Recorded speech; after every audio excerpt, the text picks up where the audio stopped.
So, a little while ago, I saw a tweet that got under my skin. It's this tweet right here, and it reads, quote, I sympathize with Westerners who love the samurai, but one of the purposes of my project is to show that those seeking a warrior mystic honor ethos don't have to look across the world to the Japanese tradition. We have it right here. End quote. Now, there's a couple of things that stick out to me about this tweet. The first is that it's from some weird account called The Chivalry Guild. And the second is that a picture of Tom Cruise in The Last Samurai? What is this tweet? What is this account? Now, if you've been on Twitter at all in the past year or so, you've likely come across tweets like this from users with the word Retvrn in their handle, and yes, I will be pronouncing it like that. Usually, these users often tweet things like pictures of cathedrals or marble statues or classical paintings. They often opine about the decline of artistic standards in the West and how we need to return to a traditional way of being.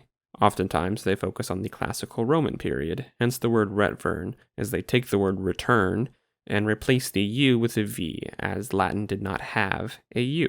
Probably the most famous of these accounts is The Culture Critic, a user who frequently posts historical or classical artworks and says things like, is there anyone alive today who could do this? That account has spawned a number of imitators, like our friend here, The Chivalry Guild. Men crave duty, a cause to defend, a cross to bear, a family to protect. I have always felt a sense of particular respect for the power and majesty of catfish. Maybe this is just me, but I can see why they'd be revered or symbolized. Reminder that modern art was a CIA psyop. Democracy is satanic. Sperm is full of energy, the energy that is needed to create and sustain a human being. When you masturbate and ejaculate, all that energy is wasted and seeps away into a sock or a towel. Your body is worn down. Retain the energy and become the strongest version of yourself. I will never come. God. Now, prelapsarian conservative weirdos are nothing new. I mean, after all, that's partly why we call them conservatives. But what I find most interesting about these Retvrn accounts is that they are explicitly historical. As medieval historian Eleanor Jenga points out in her essay, Nowhere to Retvrn, they take a page out of Mussolini and Hitler's playbook and expand it. As she writes, quote, those posting online about the imagined glories of the European imperial past look specifically to narratives created by these brutal regimes, and in doing so, perpetuate them further, arguing that the world was a happier and simpler place during a particular period of imperial violence, end quote. They are also especially Catholic, with many accounts posting daily prayers, psalms, or Bible verses. The Retvrn movement is a descendant of the Tradcath movement, with more medieval LARPing added on. They gesture to eras or moments in history that they use for their conservative projects. This fascinated me as a historian, so I set out to grapple with their historical model and see if it held up to scrutiny. And what I found sent me on a month-long rabbit hole that I'm only now climbing my way out of. This video is me trying to make sense of what I found. This particular section of conservatism is anti-academic and also faux intellectual. A number of these accounts have something like talking about the history they don't want you to know in their bio. They explicitly reject formal academia, and one of them, user Alaric the Barbarian, actually started their own independent journal where they publish articles that users submitted on their website. So, who are these Retvrn people, and what do they actually want? Now, as with any discussion of internet cultural movements, we have to start by laying down some ground rules. The first is that no two Retvrn users are exactly the same. Throughout this video, I'm going to use some generalizing language to describe them, but it should be stressed that none of what I'm going to say applies to absolutely everyone. The second is that I have to ask you to please don't go harass these people, for the obvious reasons that it would be wrong, and also because Twitter Premium subscribers now get paid based on their engagement, and we really don't want to send money to these people. Now, with all that being said, let's get into it. Like we've already mentioned, the Culture Critic account is the most famous one of these, and the first thing we can note about it is how good it is at what it does. Rather than outright say what the person behind the account wants to say, that white people are the superior race, that the Catholic Church is the only true source of authority, that gay people, trans people, and other queer people should be treated with contempt, the posts simply prompt these ideas and let followers say it out loud in the replies. For example, this recent post on London in the 1930s asks, "What happened to this place?" And the replies are filled with accounts with paid subscribers and verified users blaming multiculturalism and the left. With the ways in which Twitter moderation has changed over the past several months, this layer of obfuscation makes the account practically unbannable. After all, it's not directly saying that Muslim people should be banned from the UK. It's just, asking its followers to say that. Oftentimes, their malice is aimed at formal academics, and yet, as I said before, these accounts like to project intellectualism as a shield or a front. They like to pretend to be serious scholars because they think it gives people a reason to listen to them. A good example of this is their discussion around the term Dark Ages. Now, as a background, actual historians and academics have pushed back against calling the medieval period the Dark Ages for a couple of reasons. The first is that it suggests that no innovation or progress was being made, which is categorically untrue. The medieval period was full of scientific and cultural invention. Second, it presents a very Eurocentric view of the world.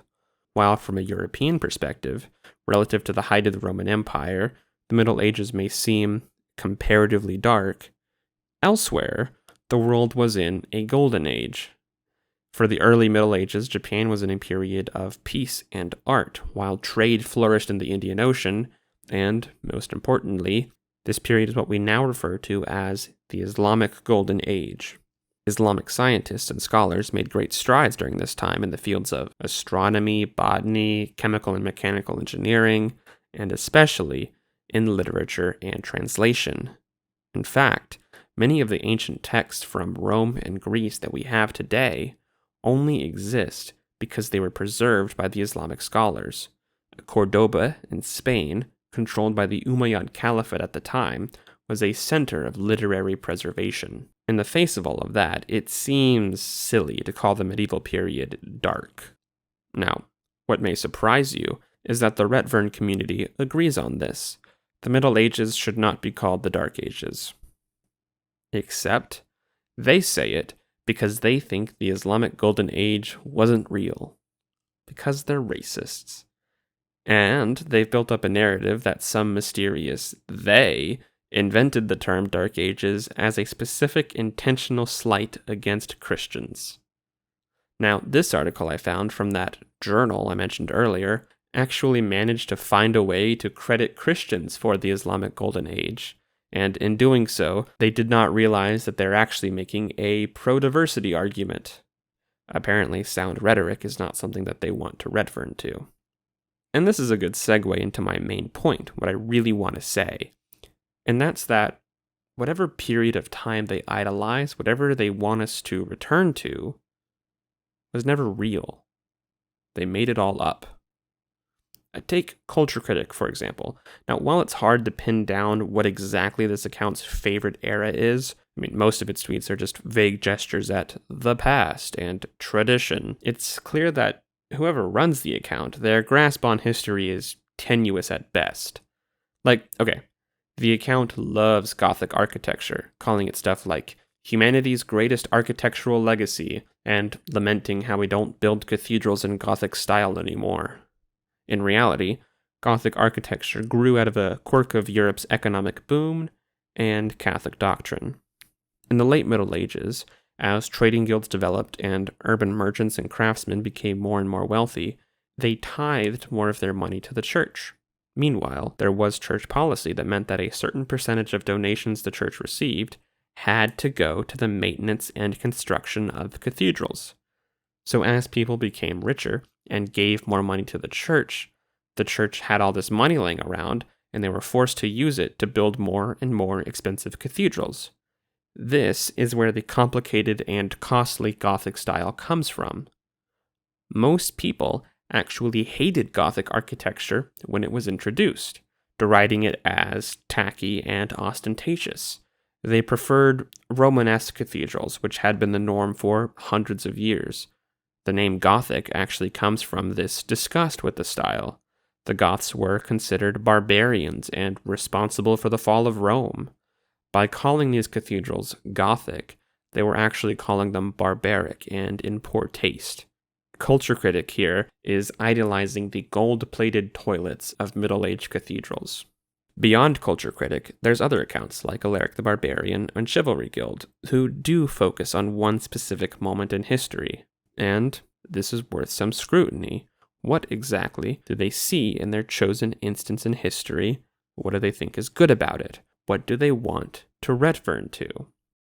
And this is where we come to a problem. I said in the beginning of this video that I wanted to grapple with their historical model.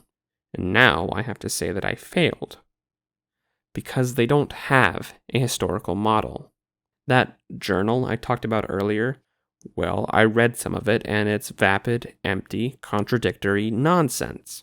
Okay, this article claims that political revolutions are caused by people devoting themselves religiously to some random ideal, and not, material and cultural realities. This is a child's view of history. There is nothing serious here for us to study and debunk. You have been denied hardcore historical analysis, not by me, but by their academic ineptitude. I want to note also that packaged in these articles is the view of nations as organisms with natural lifespans which are born, live, grow old, and die.